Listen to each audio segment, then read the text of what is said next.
You know that one sales pitch that you prepare, you work on, you take your time, you're patient, you dig out all the details, all the clues, all the benefits, and you simply prepare magic. Like it's a life-changing event and everything is flawless.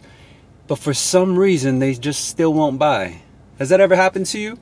Well, if it has, this video is going to bring you a great deal of value. It's going to show you how to take somewhat of a shortcut but get straight to the point on what pleases your prospect, what motivates them, and how they actually make their buying decisions. And so I'm going to share with you my experience on the slight adjustment that you can make to ensure that that doesn't happen to you again. So welcome back to Sales Remastered. My name is Daniel. I'm your host. I appreciate you for watching. I appreciate you for hitting that alert and getting the notification of this video upload. If you're on YouTube, or if you're on Facebook and you see me on your feed, or maybe on Instagram and you saw a clip of this video that led you to the full video, I appreciate you. It's almost been a year since I established this brand, and which will be February 14th, Valentine's Day of this year will be 1 full year. And so, you know, over the last year, as I reflect, I owe all of the audience, that the rapid growth of the audience on all platforms, I owe it all to the current followers, the supporters since day one, my day oneers, and those that join and share the content.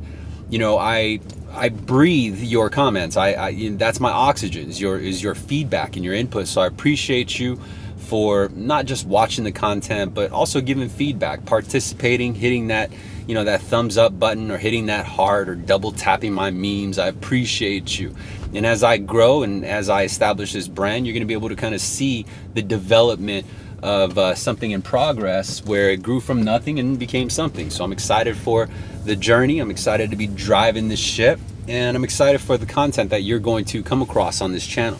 But getting back to the topic, you know, I want to share with you a story that I have that has to do with me personally, and it has to do with one of my original sales jobs. You know, I used to work for a shoe company called Shoeteria. It's a subsidiary of Robert Wayne Footwear.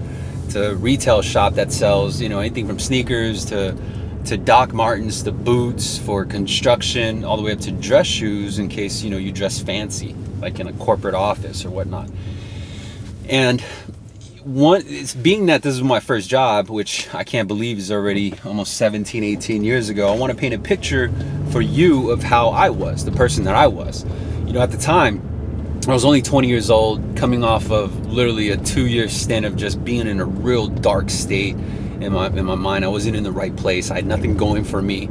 You know, I had money in my pocket, but not generated through the right ways. You know, I lived that life, and so I was trying to get out of it. You know, I begged my cousin to allow me to back and to live in her house while I got back on my feet. And in the process of, the agreement was I can move back and get out of the area environment that I was in, because I learned from an early age that you cannot think higher, you cannot grow higher than the influence you have around you. So it's like the people that were within your circle, you're not going to be able to graduate higher than that particular group if you maintain staying within that group.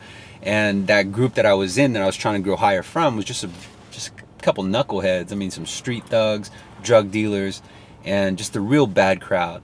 And I got to a point where it's like, man, I was done with it, and I knew I needed to change my life. In the process of, you know, I had the agreement to live back with my cousin was that I had to get a full-time job and also enlist into the military. And this is, again, back in 2000. I was 20 years old at the time, and one of the jobs that I got in the process of getting my full-time employment was I ended up getting 2 part-time jobs. One part-time job was selling asking for donations over the phone for youth activities. I did very well at that. And the second part-time job was selling shoes at Shoeteria. I was a sales associate. And so, long story short, is that this location, Shoeteria, was in Garden Grove. It was on Harbor and Chapman. It was literally 2 blocks away from Disneyland. And so, you know, Disneyland's on Harbor, right? And so we literally 2 lights away from, you have Disneyland. And so all along Harbor, if you've never been there, Harbor Boulevard in Anaheim, California is all filled up with resorts, hotels, motels, and different locations to house the visitors for Disneyland. So we had people come in from all across the country just to go to Disneyland, right? A lot of different traffic. Nonetheless, we still also had our combination of people going in there just to look for shoes. Anyways, during these 2 jobs, I learned a lot about sales, and I had great mentors that taught me certain things about sales that I use up until today. But in short, the reason why I reference this story with that topic is because the reason why we're unable to make that sale, even though we as the sales representative can perceive the value, we know the dynamics of the terms and the products that we sell. In this case, as a mortgage loan officer, I use it to this day in identifying how I'm going to make the prospect buy from me, because I know that if once I hang up the phone, if I don't have that loyalty, if I don't have that trust, if I don't have that interest, if I don't have that motivation from that prospect, I'm going to lose them. They're going to talk to another lender that's going to be notified that I pulled their credit. They're going to be, the servicer is going to be notified I ordered a payoff, and so now all these sharks start coming around. They're trying to hunt your prey. And so the moral of the story is that during these 2 jobs, as a 20-year-old back in 2000, I learned certain things about people's thought process, because asking for donations over the phone, I was just some kid asking for some money, and I did very well at that. And it was certain techniques and strategies that had to do with grouping people, meaning that you're putting them within a bucket, if you will. And so, for example, when I asked for donations, there was a certain question that I found out from a mentor was very, very important in helping me create a sale. And that one question was actually a checkbox. It was like, you gave you A, B, C, D option, and that question was, what kind of employment do you have? Do you have an office job, a field job, meaning you're in the field, like construction or what have you, or are you self-employed, or are you in the military? And there's only one of those 4 options. And of course, everyone asks, I work in the office, or I work in construction. So then I'd have to click field. Oh, I'm a business owner. I'd have to click self-employed. If they said that they're in the military, I'd click military. And I was advised by my mentor at the time that if they, depending on whichever box, then it just depends on how you approach them. And so it fascinated me. I didn't understand it at the time, but after seeing him do it, and he did very well at it, he was the best one on the floor, I started mirroring the practice, right? And started instead of asking, well, why does it work? I wanted to find out how it worked.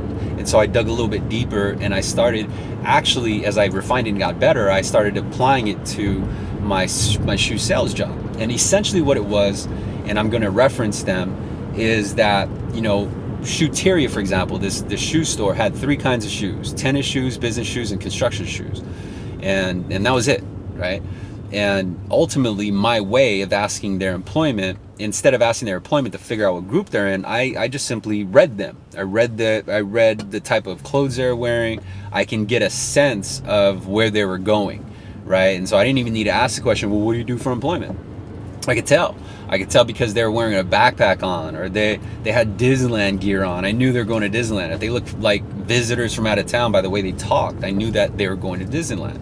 If I saw some kids come in, they look local, or they're just looking for the latest sneakers, I knew exactly where to point them. I'm not going to show these teenage kids, construction boots if they don't even work in construction. Like, they're more hip, they're more trendy, right? So I'm going to guide them to exactly where I believe that they should go, or their focus is going to be. And on the flip side of that, if I saw someone coming out and they had, just callus all over their hands, they had dirt all over the clothes, they're wearing, Carter or Dickies already, they look like they're in construction, I'm not going to guide that individual coming into the store looking like that to the business shoes. I doubt that they dress like a business person. Assumption is sometimes frowned upon, but you have to use every clue that you can get. And so in this analogy, or this reference, I was able to help save time, because I kind of had an idea already of how they were going to make their purchasing decision. And so, I used this in selling shoes, and then I also used it in selling the people I would cold call and ask them for donations. I would get donations like $50, $100, $120. And a lot of it had to do with the way I communicated with them, and I had different ways to communicate with each particular bucket. of group or niche of people. So if I'm talking to someone who's self-employed, I would talk a different way. If I was talking to someone who was in the military, or who was a field worker, I would talk to them in a specific way. And it was just the words you use, the words you listen to, and how it applied to shoes was that I just read the person individually. So I took my experience and knowledge away from the end result, like away from the product, right? So I didn't worry about all the fun facts I knew about the construction shoes. I didn't worry about me making more money if I sold the most expensive construction shoes and try to push someone who clearly was on their way to Disneyland and talk about the features of the construction shoes, even though I knew wholeheartedly with all the education that I had already on the product that is actually a comfortable shoe to be on your feet on, but it's not going to fit everybody, right? And so I had a kind of a sneak peek of how they bought, right? Like the kind of shoes they were wearing at the time, the style that they wore, the name brand that they wore. So I had all these clues that, if I didn't pay attention to, would have led me down a path that could have been a very tedious process. More importantly, I would have wasted my time. I would have tried to sell to someone who was not looking for that product, even though I believe that product or that shoe would have fit perfectly. And even though I was getting paid more for that shoe, right? And so I think that same thing applies now, where we sometimes feel entitled to make the decision of what they should buy, instead of actually listening and reading that prospect on what they will buy. And there's a huge difference. Sometimes you have to change their course, right? Like some prospects will call you for the lowest interest rate or the program that expired 6 months ago. And sometimes you have to lead them to a different path, but not until after you read how they make their decisions or how they communicate. And when you do this, then you're able to get straight to the point, right? It's going to save you a lot of time in trying to build that fake rapport of, hey, how's the kids doing? Or, hey, how's, Ricky's soccer game on Saturday? That's not necessary rapport, at least not today. Maybe back in 2000 it was, but today, it's like blood in the water. Like these prospects can just smell it. They could smell a salesman from miles away. And it's because they're trying to build that fake rapport, when the consumer in their head knows, man, what do you really care? You don't really care. You're not going to see me again after I make this purchase anyway. And so I think that to some degree prospects carry that in their mind, and because of that, they're super focused. They're hyper focused on achieving a certain result. And so in the shoe example, if I knew that they're trying to achieve person going to coming in to buy shoes to achieve a goal, I would know right offhand based on looking at them what kind of goal they're looking for. Like someone in construction probably wants a sturdy shoe that's got a steel toe, right? That's comfortable being, and it's a high top. However, if I saw a trendy kid come in and he's with his friends or it's right before school, I can almost be certain that he's here for sneaker shoes. He's not here for fucking construction boots. He's not here for no dress shoes, right? I'm already preparing my sale on the sneaker shoe. Whereas someone who came in, dressed with a nice button up, maybe even a tie, their shirt's tucked in, they look professional. I'm not going to necessarily, prepare my objections if I try to sell them a construction shoe, because I'm not even going to venture in that part. I'm going to save myself some time, I'm going to save this person some time, and I'm going to answer the objections within my conversation with him, instead of asking him, what does he do for work, or coming up with some small talk that has nothing to do with the sale, nothing to do with the consumer getting that result. I'm going to focus and reword my communication with them to hit on keynotes that I know that they would want, right? So for the trendy kid coming in and say, oh man, you got to check out these new Pumas. Oh man, you got to check out these new ones though. Hey, those shoes are nice, but yo, have you seen these, right? I'm starting to change the way I talk, like the same way I would change the way I would talk to someone over the phone if I was asking for a donation from someone who was retiring versus someone who's maybe 20 or 30 years old, right?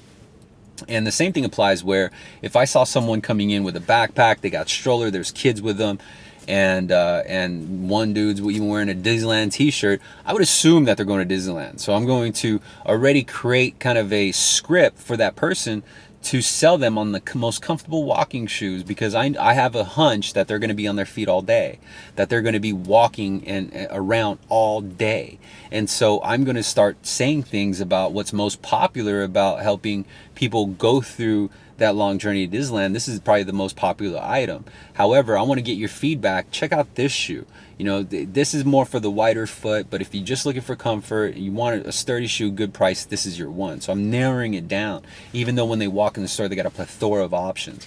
And I think right now, the reason why sales don't conclude or are not completed is because the focus is not necessarily on the prospect and their desired result. The focus is from the salesman selling them what they believe. And so the salesman is more focused on what's easier for them to sell, meaning like, oh man, this one, I know he was asking for this product, but this product, man, it delivers so much more, right? Or in another example, if some prospect calls in with asking for an interest rate that hasn't been around all year, I'm still going to deliver that interest rate, but I'm also going to provide them an alternative option. You know, you don't want to come out with like 3 or 4 or 5 different options. Basically narrow it down between 2, one being the original that they wanted, and then 2 being your recommendation based on the results that they're looking for. So when it becomes a little bit more pinpointed, right, they got the one that they asked for, and then the one that actually delivers every single result that they're looking for, and present it in a creative way where say, hey, I know you want this one, this is what you're asking for, but you know what, this is a new hot item, and this actually achieves everything you want and then some, plus it's a better price, or plus, you know, it is a little bit more expensive, but I mean, you get what you pay for. The investments, you know, sounds right in up the alley that you're looking for. And I think that this can achieve what you ultimately want to do. What's your choice? Would you rather have this one or this one? And then they're going to make a decision. They're going to say, oh, you know what? I like this one. Say, okay, cool. I thought you'd say so. Let me do this. Let me, you know, and then start bringing them down the trail. But what happens when they don't buy, they make the decision, is we confidently express all the benefits and we assume that they're going to buy. So we never even ask for the sale, right? Or we may ask for the sale, but they say no. And then we're mad because we see the benefit and we're trying to sell the benefit, but the benefit and the result that you're seeing or you're trying to sell was never in line with what they're trying to achieve. And so I think that is important to consider, because we can take so much time in building perfection. We could take so much time in doing the research and finding out, you know, the best product that we believe that they're going to buy, but we can take the alternative and use probably half the time in just listening, right? And just figuring out the words that they said and figuring out the characteristics that they have, what they do for work, how they make their buying decisions, what they made their buying decisions based on. Because we have their x-ray, we have their credit report, we know how much they have in the bank, we know what they do for a living. There's a lot of information you have on a loan application that I think we're not necessarily using at the time of making a sale. And when we start paying attention to the other details rather than the trend or, you know, what everyone else is making money on, then we're more collaborative versus salesman, right? We're collaborating with that prospect to create a solution rather than pushing a sale to them. And that's two different things. So once you become a consultant, once you start collaborating rather than pitching, it becomes more of a joint effort. And I think that is the direction that you need to get in order to make your sales much more quicker. So let me know your feedback. Let me know if you agree. Leave your comments below. If this is helpful, please consider subscribing. If you really like the video, consider hitting the share button, hit the copy link, paste it on, you know, your LinkedIn, your Facebook, or just a simple email out to your team or another salesman on your sales floor, so that they can also get the education that they need to save some time, so they're not caught up spending hours upon hours chasing a deal when all along all they had to do was make a slight adjustment in their verbiage and their delivery, and they would have won that sale hours and hours before without all the chasing and all that grind. So I hope that this video helps you, and I'll see you at the top. Bye.